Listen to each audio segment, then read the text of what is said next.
This is normally I would say hello, bienvenidos, and I'll add aloha,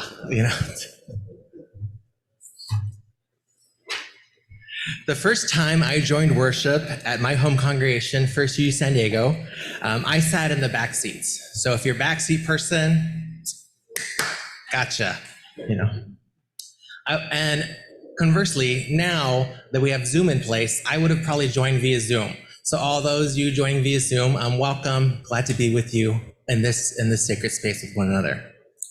So the reason I sat in the back is because I was like, oh, well, I'm at a church. It's a sacred space for the people that come here. It felt improper to sit in the front at the time for my first visit. And I was nervous because I didn't know much about this faith.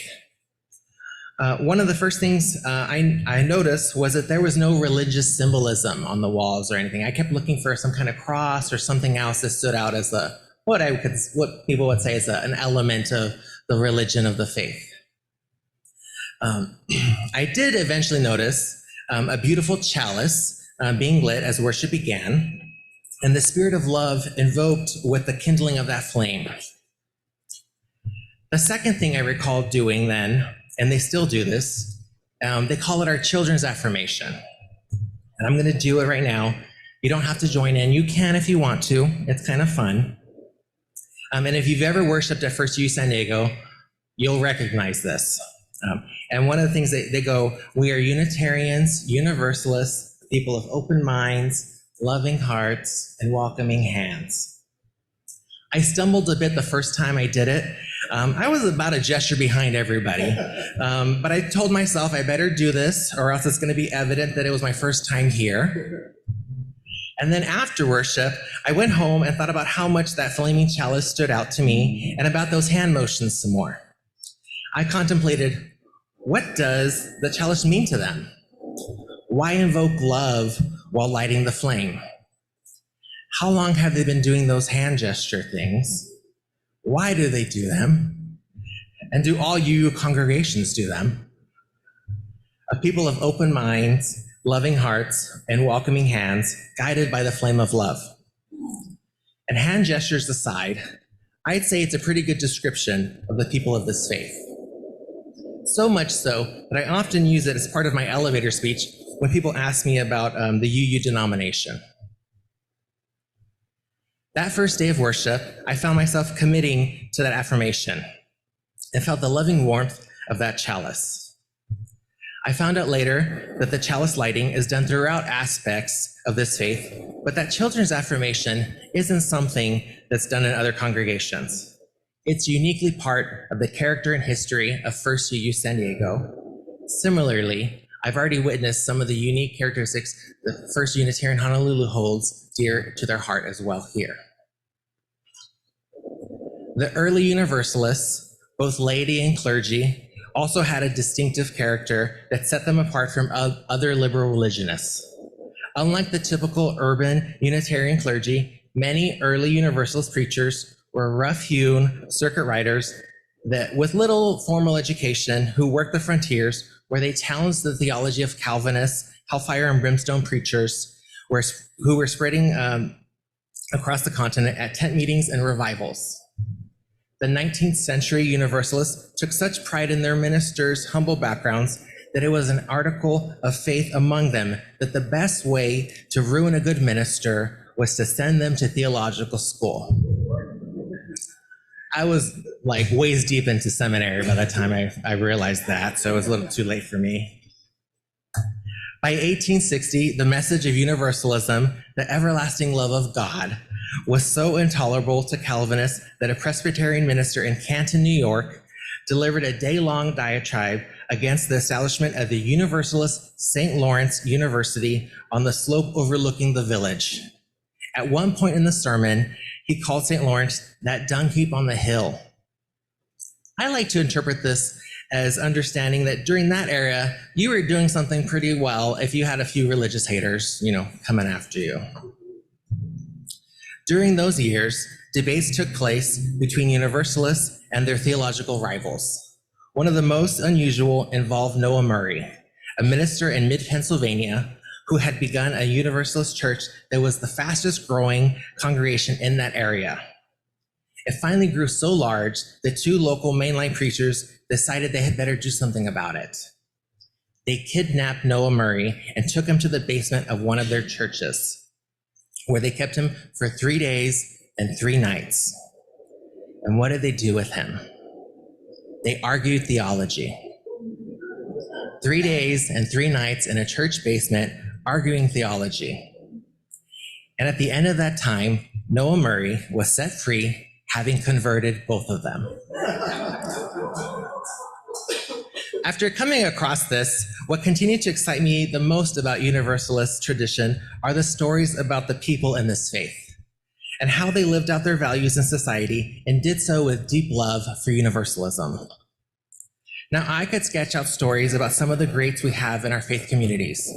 To name a few would be George de Benneville, John Murray, Hosea Ballou, Clarence Russell Skinner, Elhanan Winchester, John Greenleaf Adams, Thomas Starr King, Thomas Porter, Olympia Brown, who was the first woman ordained a Universalist minister, Abraham Lincoln, P.T. Barnum, Clara Barton, Florence Nightingale, and many more.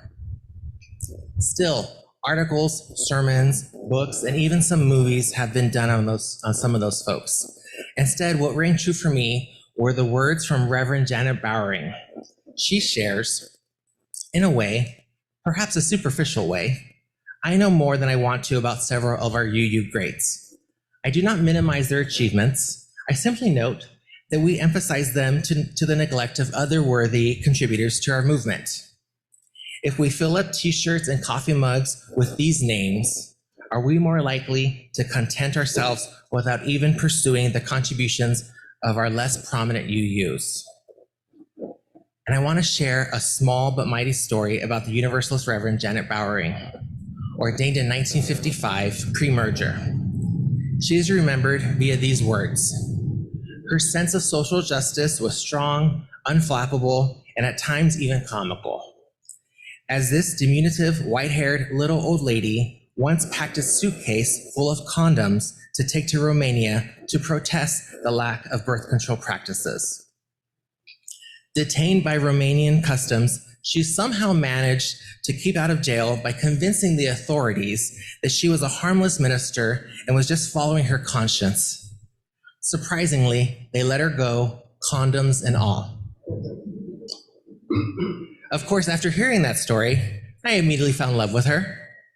How could you not? Her original words were true. I wanted to pursue knowledge of less prominent folks in our faith. There were many reasons why. First, of course, it's fun to learn about new folks. Second, to witness how they championed love and social justice throughout society in their periods. And lastly, because as a person of color in our faith-seeking ordination, I wanted to search for folks I could begin relating to whenever the denomination's history came up. Throughout my seminary journey, I still had to learn the basics of Universalism faith. I couldn't just focus on looking up the lesser known folks. I did ask, and they said I could, but I got to learn the other stuff too. It's worth sharing, you indeed learn a lot about the history of your faith while in seminary. A good summation of Universalism history will say that liberalism, freedom of individual interpretation, tolerance of diversity, agreement on methods of approaching the theological church issues, and belief in the inherent dignity of each person have been the strongest elements of keeping this movement together. In addition, Universalists generally stress the use of reason in religion and the modification of belief in the light of the discoveries of science. Jesus is considered a great teacher and an example worthy of imitation, but he is not considered divine. And I know of several Universalist Christians who would argue with me on that, and I welcome it. And while I was learning about the faith history, values, and principles, I kept getting pulled back into finding out more about the people. And I made a grim discovery. In 1979, 10 years after the 1969 General Assembly in Boston, almost no scholarship existed about African Americans and Unitarian Universalism, and some of what had been written was inaccurate. I was shocked by this, And I remember Professor Reverend Meg Richardson lecturing on the truths that come up while delving through history are not always good.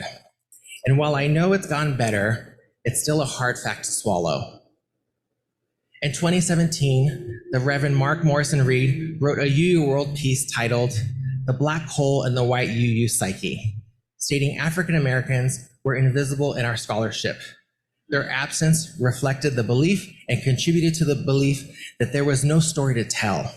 Yet African Americans had been founding members of Universalist, Unitarian, and UU congregations as early as 1785, when Gloucester Dalton was a signature at the founding of John Murray's Universalist congregation.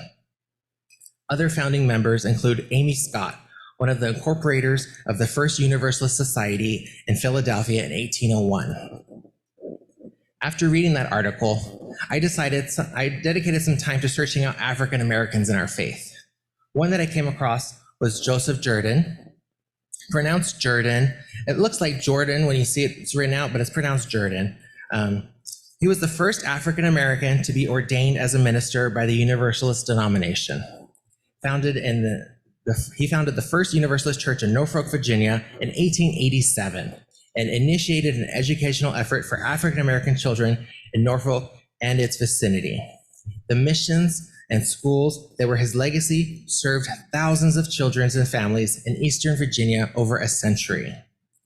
It was said that Jordan felt deeply about religion. By 1880, he had been ordained a Baptist minister. A few years later, a Methodist colleague gave him Thomas Whittemore's The Plain Guide to Universalism, originally published in 1840, and asked him what he thought of it. The book made an immediate, powerful, and lasting impact on him. Whittemore's book explains the goodness of the universe, the loving parental guidance of the Almighty for humanity, and the promise of salvation for all. It's not known which passages particularly attracted Jordan, but Whittemore makes it clear that Universalism was not a religion for the bigoted, but for those who could accept that God's love is extended equally to all, the powerful and the powerless, the oppressed and the oppressor.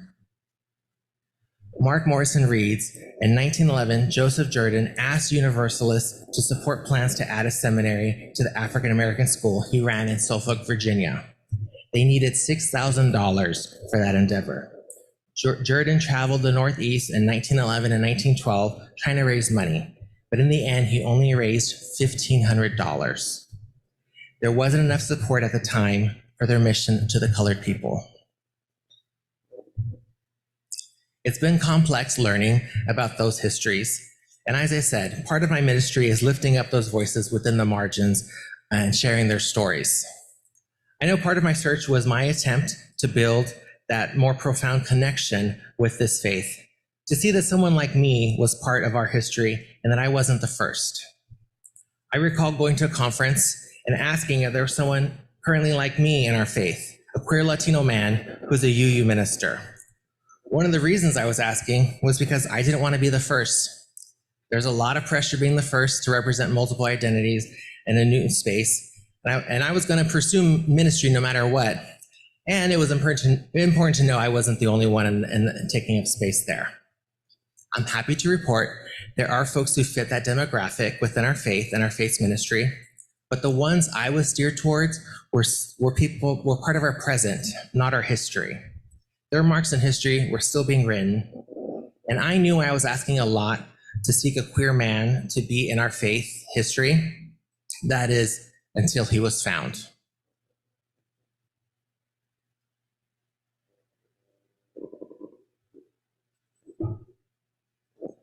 I want to introduce you to Reverend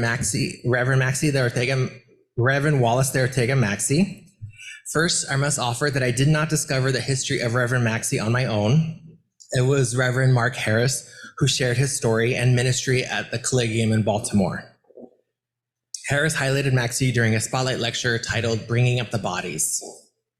During this lecture, I learned that Maxey was most known for being a Catholic bishop during the 20th century, but he also served as a Universalist minister for several years. Besides serving as a minister, Maxey was instrumental in the Mattachine Society, that's the early gay civil rights organization. On September 11th, 1949, Maxey was installed as the minister of the First Universalist Church of Los Angeles. By 1952, he was comfortable enough to begin living in the rectory with his lover, Robert Hernandez de Anda. Along with his movement in the Mattachine Society and using the congregation as a place to hold their meetings and other events, an example would be drag shows. One can argue that Maxey was the first openly queer minister and queer activist serving our denomination. This knowledge sent a chill through my body, and it's important to note that our denomination currently has many queer ministers. Some of the earliest on record can be tracked back to the early 1990s, perhaps a few in the 80s, the late 80s. However, to know that Maxey was part of our faith and was instrumental as a queer activist during the 40s and 50s was astonishing. Even some folks attending the Collegium were gobsmacked at learning about him. I promise you, I heard a wow come over the crowd when people found out about him. And part of that is because we knew the climate at the time for openly queer people was very different during that era. Harris expressed grief in only learning about Maxey from a history paper one of his students submitted. It was a profound moment when a historian in our faith offers humility when they discover something that they were unaware of. After the Collegium concluded, I ventured to learn more about Maxey. Unfortunately, I couldn't find anything about him on the UUA site or any UU history-related, website that we have currently in place. You still won't find anything about him there. And I mean nothing. I've searched multiple ways and asked different people. There's no mention of him in any of our scholarship. However, LGBTQreligiousarchives.org offers a profile of his life while serving as a religious professional and afterward. I should mention his history is not without its questionable points. As I said earlier, that is the fact that occurs when we delve into learning about another's history. We don't always like what we discover. Still, his ministry deserves to hold a more significant mark in our universalist history of our denomination. One could argue that Maxey wasn't included as part of our faith's history since he was initially a Catholic bishop.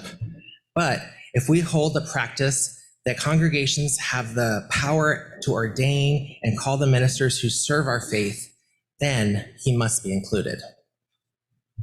It was also groundbreaking for the First Universalist Church of Los Angeles to have Maxey serve as their leading minister of their faith. I want to recognize that they took on immense risks to be housing an openly gay man during that period. Yet, it's beautiful to see that one of our Universalist congregations was truly living out its values at that time. I'll say that when thinking of Universalist values being lived out, the one that emerges first for me is love. So I have to ask, what does love demand of us? What does our faith's love demand of us? For some, that love demands that we debate theology for 3 days in the basement of a church with ministers of other faiths. For others, that love demands that we take a suitcase of condoms to Romania to protest the lack of birth control practices. Another love demand would be to start your own Universalist church and schools to serve your Black community, even if the larger faith wasn't ready for you. And love demands that others to answer the call and become a Universalist minister in Los Angeles to a congregation who supports your ministry as an openly gay man doing vital social justice work in the 40s and 50s. While those are demands of love that were answered by folks in our faith's history, it offers space for a more personal ask. What does love demand of me? What does our faith's love demand of me? It's a question I grapple with regularly. But for now, I know part of that answer is to live out my ministry wholly. Another feature is to share those voices I've discovered from within the margins of our faith's history with each of you, and to not be fearful of publicizing my queer Latino love self for future readers of our faith's history, because I want them to be able to find me. The scholarly work we do on our faith has always been important, and it matters now more than ever that we are diligent in uncovering the voices that were hidden and buried away. Beloveds, as you live out the values of this faith, I want you to remember that there is so many that come before us, and there are many more that we have yet to uncover still. There's also an infinite number more that will come after us as we become part of their history. I uncovered the history of my congregation's unique gestures of people of open minds, loving hearts, and welcoming hands as a way to strengthen my connection with this faith. So I invite you to please take note when you light that chalice with the spirit of love and do all the beloved elements that make First Unitarian Honolulu the church that it is, practices that are so uniquely part of your congregation's history and character. I must ask, what does your faith's love demand of you? Are you living up to what is being asked of you by the spirit of love which lights this chalice before us? Together, we can live up to our greatest potential in serving one another through this faith's love, and those from our uncovered history have shown us. We need only be brave enough to answer these questions and help one another as we continue. The larger UU community has shown me that love and support this faith has to offer is immense. We must continue harnessing that energy for good as we move forward together. What does our faith's love demand of us? It's time each of us answers that call. Amen, and blessed be.